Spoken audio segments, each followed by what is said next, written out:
Good evening, I'm Amirul Aiman, and these are our top stories for tonight. The White House says Donald Trump has withdrawn the United States from dozens of international organizations. And after earlier threats of military action, Trump now invites Colombia's President Gustavo Petro to the White House. All that and more coming up on AWANI International.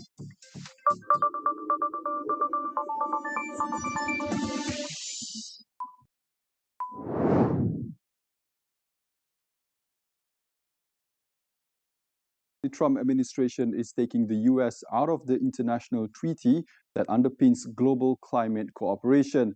The White House announced the move Wednesday, saying the country will also withdraw from 65 other international bodies and commissions. Trump called them contrary to the interests of the United States. The treaty, called the UN Framework Convention on Climate Change, has guided international climate action for more than 30 years. The move would make the US the first country to walk away from the treaty. Trump has long dismissed climate science as a hoax and has rolled back clean energy policies. The administration will also withdraw from UN Women and the UN Population Fund, which supports maternal health, family planning, and women's empowerment in more than 150 countries. The White House said withdrawal means ending participation and funding where legally possible. Trump has long criticized multilateral institutions. He argues they are costly, ineffective, and fail to serve U.S. interests. Since returning to office, he has already halted funding to several UN agencies and planned to exit others, including the World Health Organization and UNESCO. Colombian President Gustavo Petro and US President Donald Trump have agreed to meet in Washington following their first phone conversation. The call came amid heightened regional tensions after a US military operation in Venezuela led to the abduction of President Nicolas Maduro. Trump confirmed on his social media that the conversation was cordial, adding that Petro tried to explain the situation of drugs and other disagreements. He said arrangements are being made for the White House meeting. It marked the first attempt of de-escalation between the two leaders since Trump threatened a similar military operation against Colombia following the Venezuela incursion. Relations between the two countries have strained since Trump took office, with the US president repeatedly accusing Petro's government of enabling cocaine trafficking into the US. Petro has strongly denied the claims and recently warned he would take up arms if US attacks were to escalate. That's the headline for tonight. More news coming up shortly after the break.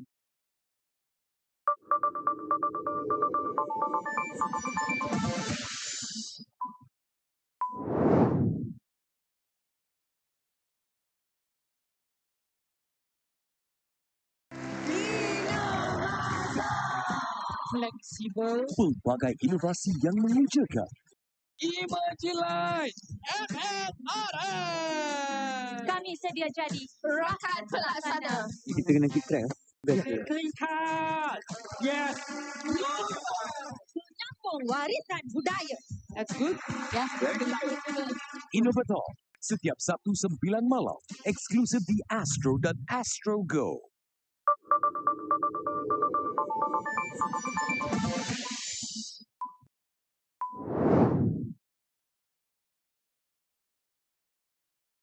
Welcome back. US President Donald Trump says American oversight of Venezuela could last for several years, according to an interview published by the New York Times on Thursday.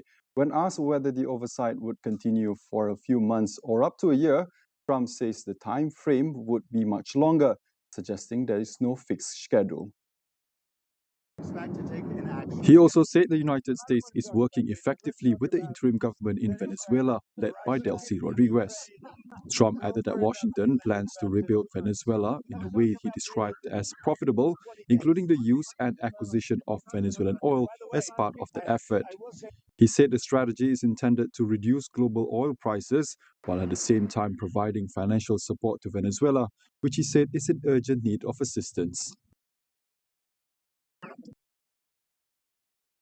The United States has seized an oil tanker sailing under the Russian flag that he has accused of breaking American sanctions and shipping Iranian oil. The vessel was boarded in international waters after a pursuit across the North Atlantic that lasted nearly 2 weeks. Washington said the tanker, now known as the Marinera, is part of a so-called shadow fleet of vessels used by Russia, Iran and Venezuela to evade Western sanctions and quietly move oil around the world. The vessel changed its name from Bella One after slipping past an American blockade while en route to Venezuela to load oil last month. Russia has strongly criticized the move, accusing the U.S. of violating maritime law by seizing the Marinera. In a separate operation, U.S. forces boarded another tanker, the MT Sofia, in the Caribbean. That ship was sailing under the Panamanian flag and was fully loaded with Venezuelan crude. The seizures come as the U.S. increases pressure on Venezuela's oil exports following the capture of former leader Nicolas Maduro. The Trump administration says it is also selectively easing sanctions, allowing some Venezuelan crude to be refined and sold under U.S. control. Despite condemning what she called illegal U.S. aggression, Venezuela's acting president Delcy Rodriguez says her country is open to economic and energy cooperation with any partner that respects its sovereignty. In a meeting with Venezuela's leadership, Rodriguez said any energy ties must be mutually beneficial. Rodriguez also laid out her national priorities and began appointing officials to key positions within the Venezuelan executive branch, focusing on security and economic sectors during her second day as acting president. Many Venezuelans who welcomed Maduro's capture had hoped for a swift regime change. Instead, power has stayed in the hands of Maduro loyalists, including Rodriguez, whom Trump signaled he would work with rather than opposition leader Maria Corina Machado.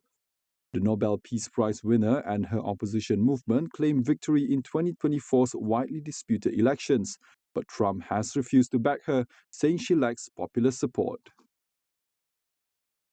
The U.S. seizure of the Russian-flagged Marinera marks a move likely to raise tensions with Moscow as the U.S. signals it wants direct control over how Venezuelan oil reaches global markets.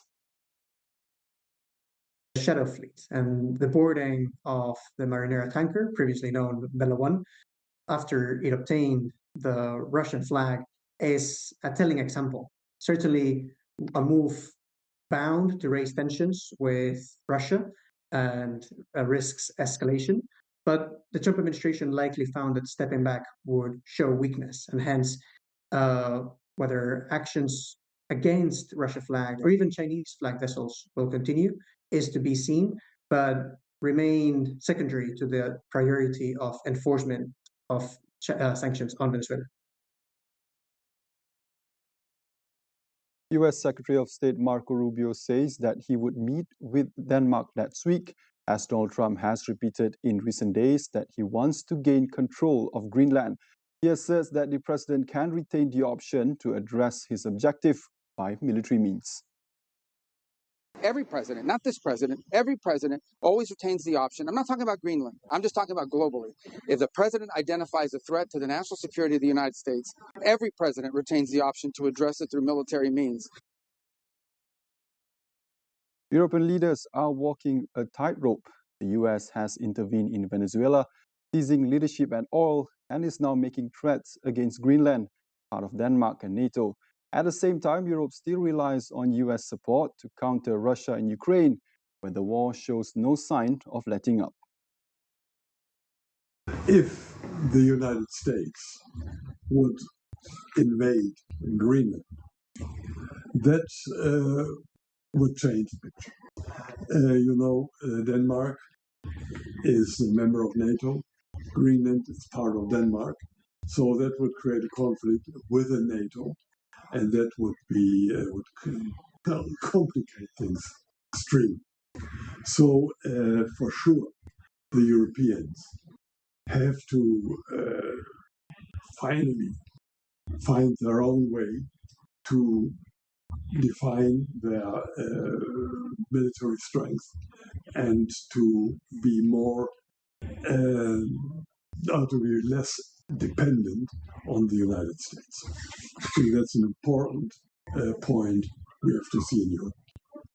He also warned ongoing tensions could push the world toward a dangerous arrangement, with major powers carving out spheres of influence. I think we could face a situation where these three big powers, United States, Russia, and China, somehow say, okay, Americas for the US, Eastern Europe for Russia, Asia for the Chinese. And we don't interfere in activities of one of the other. And that's, I think, is really a dangerous development.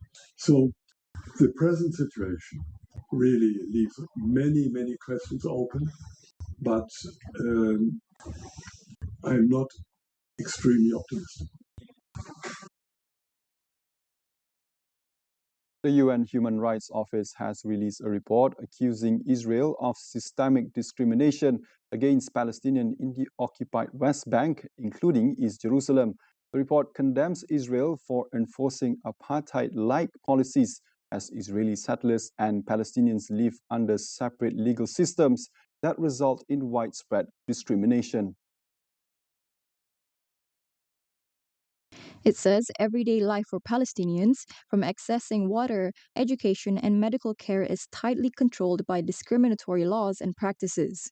The UN concludes that the system of separation and subordination is intended to be permanent, designed to maintain domination over Palestinians.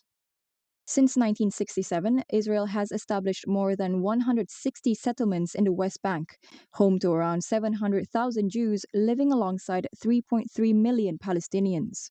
Israel has been actively expanding these settlements, which are considered illegal under international law, in a bid to block the creation of a Palestinian state.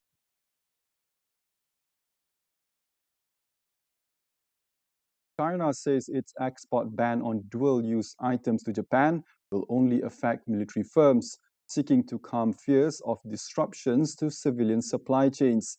Beijing says the measures target exports that could enhance Japan's military capabilities amid rising tensions over Tokyo's comments on Taiwan. Spokesperson He Yadong said civilian users would not be impacted and stressed China's commitment to global supply chain stability. The ministry, however, did not confirm whether rare earths are included or comment on reports of possible additional curbs of rare earth export licenses to Japan. Dual-use items include goods and technologies with both civilian and military applications, including certain rare earth components used in electric vehicles. China says the ban is a response to Japan's growing military posture after Tokyo approved a record defense budget for the coming fiscal year. Relations have soured since Japan's Prime Minister Sanai Takaichi said a Chinese attack on Taiwan could threaten Japan's survival, comments that Beijing described as provocative.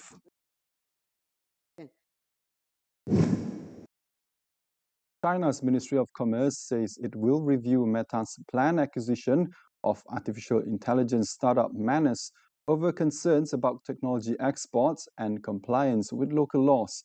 Meta, a US-based company, is looking to buy Manus, an AI developer with Chinese roots, in a $2 billion deal.